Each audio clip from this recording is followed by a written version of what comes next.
Good morning, Standard 8 students. Now I shall be explaining again certain parts of what I taught in the previous class so that there will be a connection of what I am going to teach today. It was often said in other families that long ago one of the Tuk and sisters must have taken a fairy wife.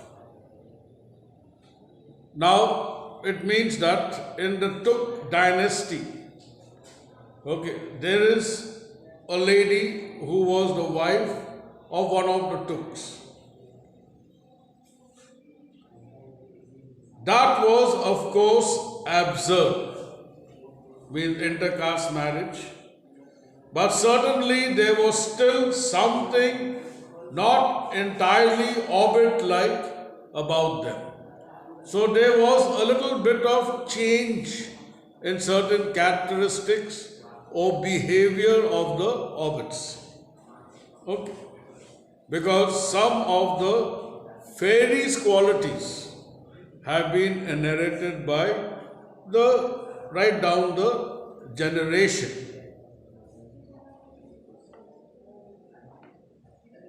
And once in a while, members of the Tuk clan would go and have adventures. So that is why there is a difference now. Because the Tuk family is also the Orbits, but because there was a mixture somewhere down the line, so sometimes some members of the Tuk family would go for adventures, which Orbits don't like. So Orbits are not very fond or to like to go on adventures. But somewhere down the line, like Mrs. Baggins, she was Balladonna Tuk. So she belongs to the Tuk family. So that is why some parts of the Tuk family, some people, members, they have got a habit to go for adventures. They discreetly disappeared and the family hushed it up. But the fact remained that the Tuks were not as respectable as the Bagginses.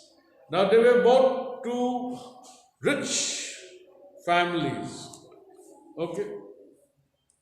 But the Tuk family was not as respectable. People respected the Baggins more than they respected the Tuk family.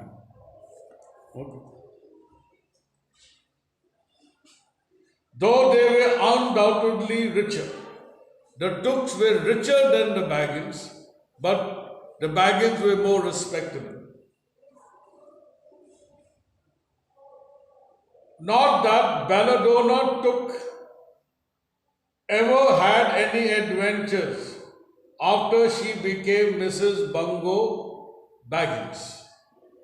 Now, Belladonna Tuk in her life, before she could marry Bilbo's father, she never had gone for any adventures. And she became Mrs. Bungo. Now, Bungo, that was Bilbo's father, built the most luxurious orbit hole for her, and partly with her money. That was to be found either under the hill or over the hill or across the water, and where they remained to the end of their days, till they died.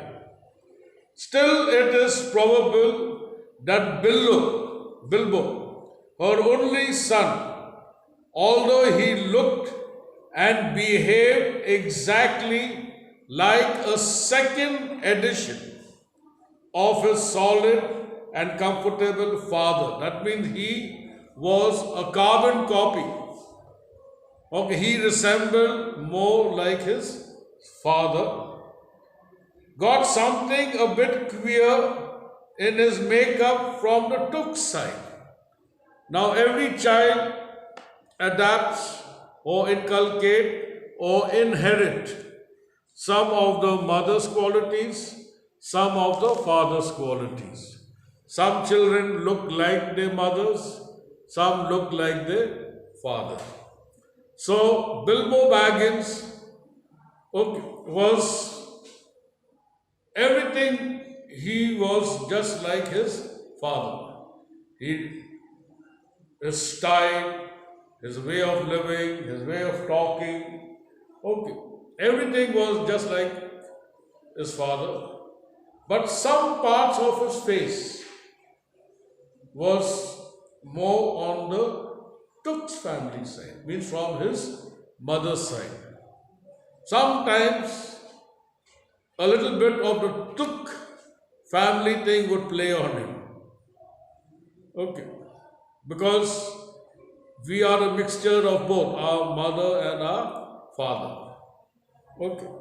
So maybe his features, but nobody told him that. Like how when we meet anybody for the first time, then we say, my gosh, he looks just like his mother, he looks just like his father, or all that. All right. So here, nobody had ever told him that he looked like his mother. The chance never arrived until Bilbo Baggins was grown up, about being 50 years old or so, and living in the beautiful hobbit hole built by his father, which I have just described for you, until he had, in fact, apparently settled down immovably. Means now it is understood. Apparently means seems to be or appears to be that Bilbo Baggins have decided that he is not going to shift from his father's house because his father built a beautiful house. For who did he build the house? He built the house for his wife. And he has used some of his wife's money also in building that house. By some curious chance, one morning, long ago in the quiet of the world, when there was less noise and more green, and the hobbits were still numerous and prosperous, and Bilbo Baggins was standing at his door after breakfast when Gandalf came by. Now, Gandalf, if you had heard only a quarter of what I have heard about him, and I have only heard very little of all there is to hear, you would be prepared for any sort of remarkable tale. Now, when Bilbo Baggins had his breakfast and he came outside his door, there he saw an old man by the name of Gandalf standing out. Now we have to know something about who is this Gandalf. Now, according to what the author has said, he himself does not know much about Gandalf.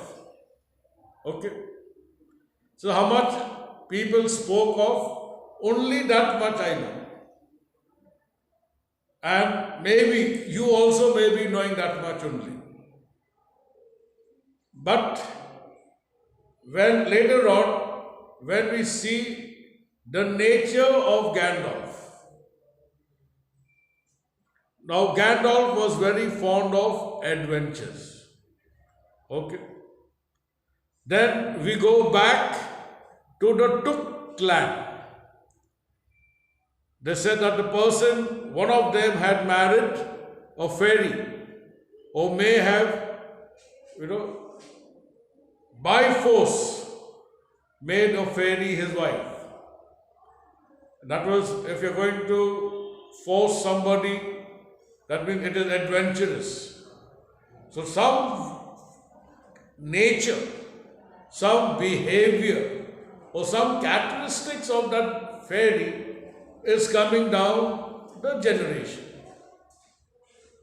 And like I told you, the hobbits were not very fond of adventures.